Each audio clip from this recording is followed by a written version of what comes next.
What is up, everybody, and welcome to the brand new Deep Dive podcast. I am your host, Mr. Riley, and alongside my fellow co-hosts, Matt Foreman and Brett Leibrock. I think I got that right now. How you guys doing tonight? I'm pretty good. It only took you about a year to get my last name right, but we're good. Hey, Yeah, it's pretty bad. Better to show up to the party than be late, right? You showed up to the party. You were just the wrong. You showed up to a party. You were just at the wrong party. It's okay. At least I'm here. Better than not showing up at all. Yeah. How's your sun drop tasting there, Riley? Sun drop tastes great. Never gonna die ever. So, anyways, not gonna bore everybody with a sun drop talk and the fact that, yep, I'm a loser. We are the Deep Dive. So, on this podcast, you are not going to find talks about Odell Beckham or DeAndre Hopkins or David Johnson or Ezekiel Elliott. That's not what you're going to find here. Those conversations are somewhat worthless because they're both fantastic. Would you rather have a $20 bill or that $20 bill? They're the same thing.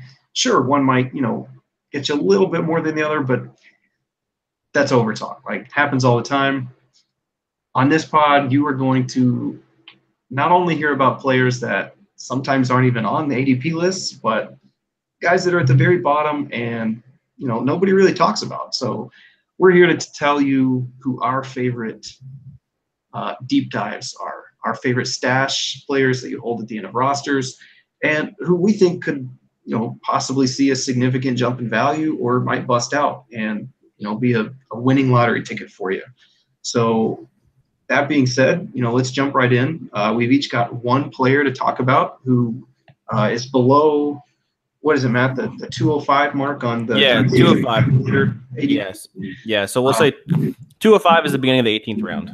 Okay, yeah, so pretty much in all startups, 18th round and below. So guys that really your league mates start to zone out on once the draft hits that point. Matt, if you want to, why don't you go ahead and kick us off with your player? My pet player should be pretty easily for anyone who follows me. My player, my deep dive stash is definitely going to be Josh Adams. I love his talent. I loved his talent coming out of Notre Dame. I thought he was a 3rd or 4th round pick. Crazy he went undrafted. And I don't think the Eagles are as bad a situation as people think. Jay Ajayi's on the last year of his contract. Darren Sproles old enough to be Riley's grandfather. So Corey Clement's there as well too. Wendell Smallwood's there. I've seen projections that have Smallwood making the roster, Adams and Smallwood making the roster. So, like I said, I just think Adams is a great stash for 2019. I mean, he could be a RB2 next year that you're getting for a 4th round draft pick in rookie drafts. I like that. The way through my eyes, I see it as Jay Ajayi is the definite 1st and 2nd down pounder. But if Ajayi gets hurt, who's going to carry the workload on 1st and 2nd down? To me, it seems like the rest of the running back depth chart they're all pass catchers. Yeah. I know Adams can catch passes too. He can, but likely with Clement, Sproles, Smallwood, those guys are smaller. They've all got better hands, so I don't really see Adams catching passes. But I'm saying in a pinch though. I'm saying right. It's not like he's Who was the guy coming out of Boston College a couple years back that I'm pretty sure is out of the league now? Andre Williams, yes. Heisman. Andre Williams, he was a Heisman contender. Yeah. Okay. Moving on about Andre Williams' Heisman chances. Hey, he finished top 5 in voting. Yeah, so did Ndamukong Suh, but we're not here to talk about who finished in the top 5 in the Heisman. I know. I'm just saying. I'd like to point out that I think you can't dismiss what he did at Notre Dame. Like, that production was real. There was some red flags about like him running a little upright and stiff, but he's been produced. Every report out of camp has been super positive about the guy. And Jay Ajayi has got the degenerative knee issue. He disappears in some games. I honestly think that if we're talking week 8 and on, can shoulder that load, I think it's Josh Adams. Yeah, I agree. I don't know if he can shoulder. I don't know that they're going to ask him to shoulder the load, but I definitely think he can contribute on 1st and 2nd down. And like I said, Ajayi's done after this year. If I'm the Eagles, I'm going to pound the hell out of Ajayi on 1st and 2nd down and get my money's worth out of him, and then let him go in free agency. I mean, you'd be stupid not to. I didn't mean like carry. I meant the first and second down load. Like, Okay, yeah. I didn't mean carry everything. Out of all the rest of the running backs they have there, I think he's the most likely to be a first or second down back as to like the third pass catching option or somebody in for like special plays. Yeah. So Matt, what is the most that you'd pay to acquire Adams right now? And let's just say you're pretty much your standard 12-team PPR league, nothing too crazy. If I gunned in my head, I'd probably do it for a late third. Duly noted. Thank you. Yeah, I know. Yeah, but you don't have a gun to my head, so I don't. Not yet, though. Think about it in the fact that I saw him in multiple rookie drafts go in the 5th or undrafted. Oh yeah, I've got him in the 5th round in rookie drafts, and I took him on Sunday at 410. Yeah, my only Adams year, I picked him up off waivers. Yeah, you did. I got after you dropped him though, so it doesn't count because you I dropped him. needed space for something else, and the way the cards fell, I got him back. And I missed you dropping him. You did, and I'm going to profit off of it. I mean, regardless of what we end up working out, I know I'm going to get a little bit. So, props to me for that one.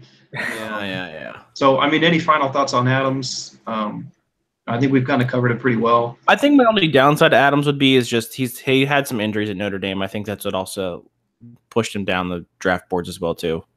And the running upright. I mean, that just seems to not be a red flag, but something to like keep in mind. He is going to take running backs who run like that obviously take more shots than others. Yeah, I agree. Work for DeMarco though. Yeah, the one thing I did say about Adams was if he had like a Jeremy Hill year where exploded onto the scene, looked fantastic, took a lot of hits, and we never really heard anything else out of him, that would not shock me.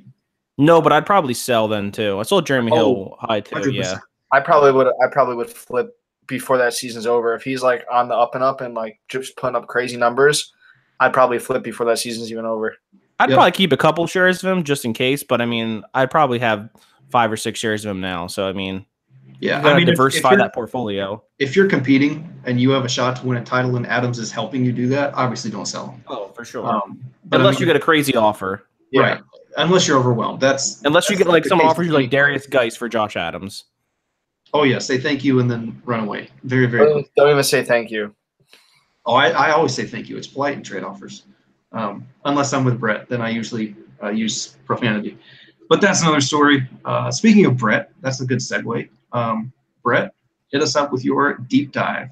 So my deep dive is somebody that was pretty relevant 2 years ago, and then kind of really his ADP's just taken a tank. He's at 238.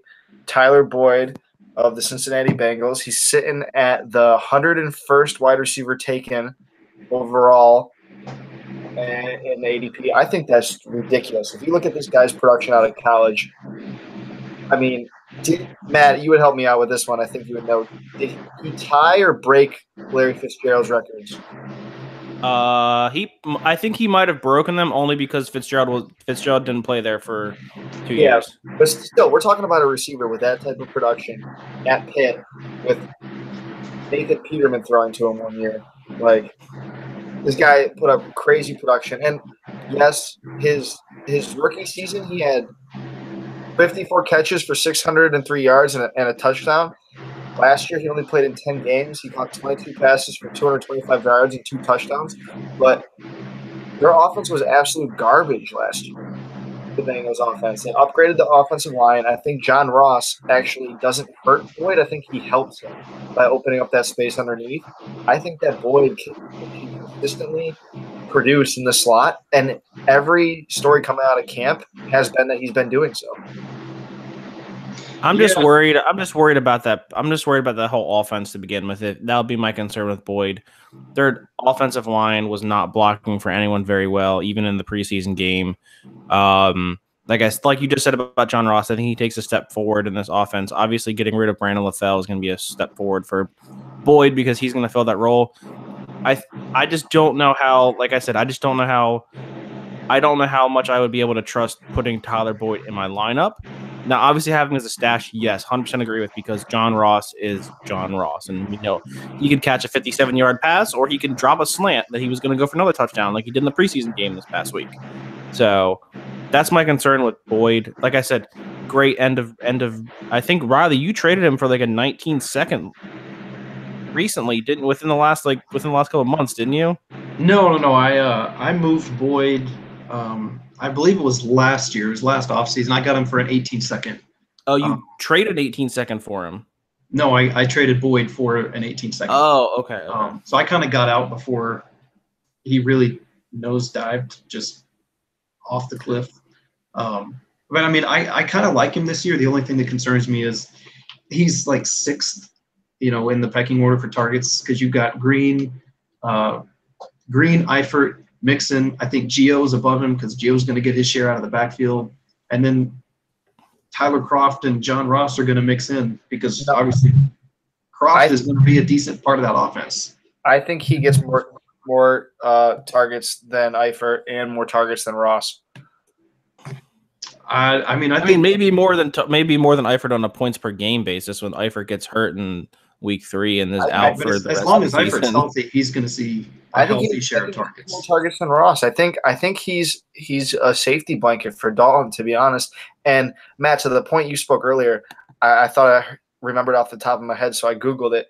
The Bengals have the 3rd easiest strength of schedule this year, with their opponent's winning percentage from last year of but here's the thing. I saw that too on ESPN, and whoever plays the Browns, their winning percentage is obviously super tanked. And I'm not going to go off what last season is. The Browns aren't a 0-16 team again this year.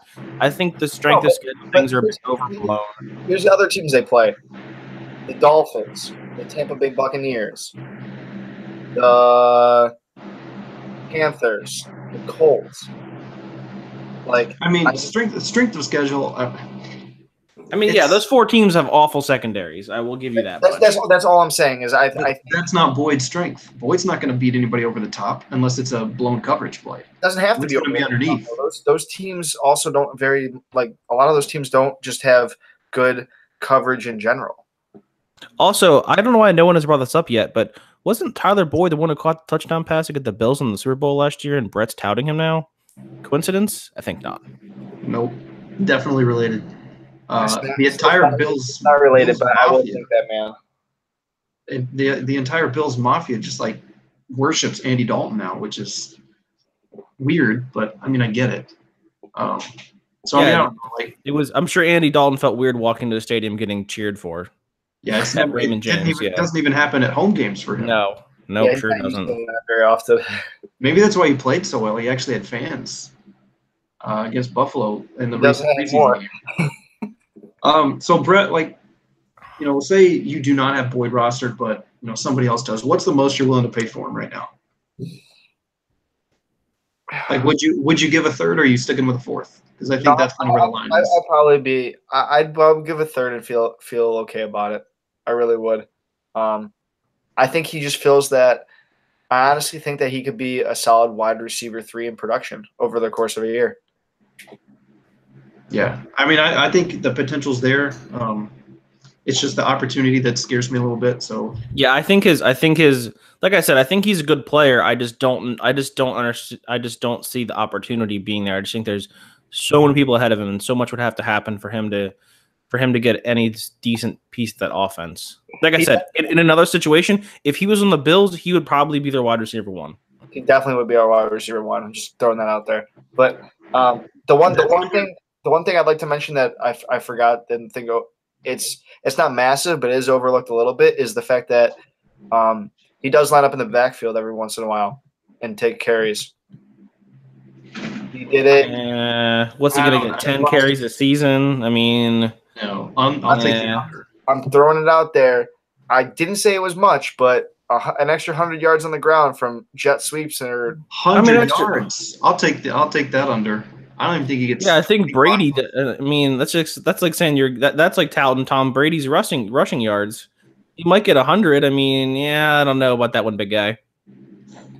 I don't know about Tyler Boyd rushing, but I mean, you got Mixon, Bernard. Aren't you a Mark Walton fan, anyways?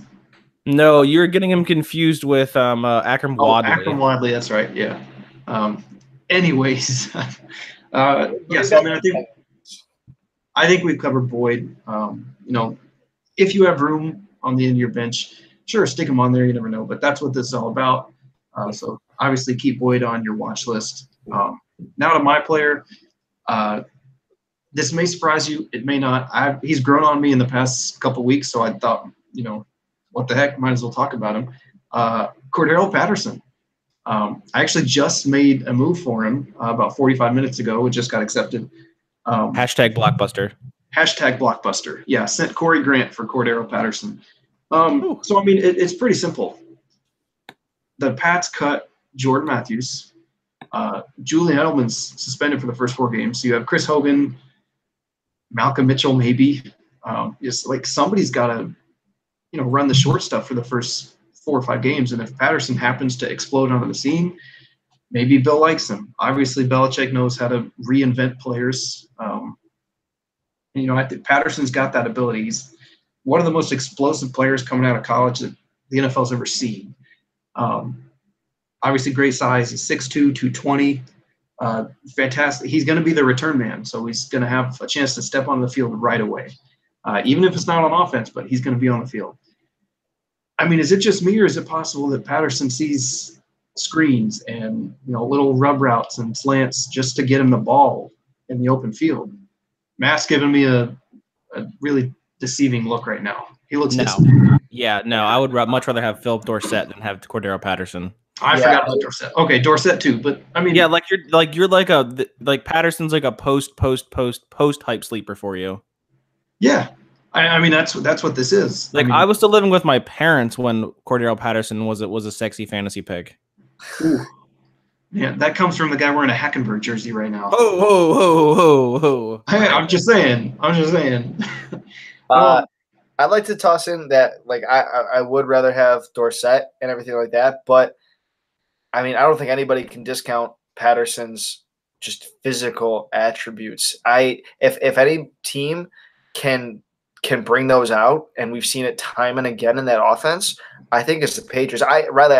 I'm not disagreeing. I think he's like a deep dive, deep stash. But that's just no deeper. He's like a Mariana's. He's like a Mariana's Trench dive. I should say he's not even in the ADP. So. No, but that's what I'm saying. I do think that it might be a one and done year, but I honestly think that he could, at least for the first 4 games, explode and find himself in some type of role in this offense that's very weak at wide receiver. Right, because I mean, what does Bill Belichick do best? Finds just garbage players, uses their strengths, and then just gets them the ball. However they do it best, and that's what Patterson does. So. I mean, it wouldn't shock me to see Patterson line up in the backfield. Now, there's a wide receiver who may line up in the backfield and take a couple screens or jet sweeps. That I could see. Especially with Burkhead's fighting through a knee thing. I could see jet sweeps and screens being an every game thing to him, like 2 or 3 times a game. I honestly, I could see that happening. And if he busts 1 or 2, then your return on investment, Matt, it's already just through the roof. So, I mean, if you could get him for free and then flip him for a 2020 third or even a 2019 fourth, shoot, yeah, I mean, it's free money. I mean, I will say, just like Brett just said, I'm looking over their schedule, and they have a nice stretch it's weeks 3, 4, and 5.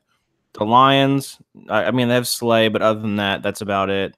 The Dolphins, who are having, I don't even know who's playing cornerback for the Dolphins anymore. And then the Colts. Mika Fitzpatrick, but I mean, he can't play all 4 spots at once. Yeah, and then the Colts, who are literally starting Pierre Desir at cornerback, who the Browns cut.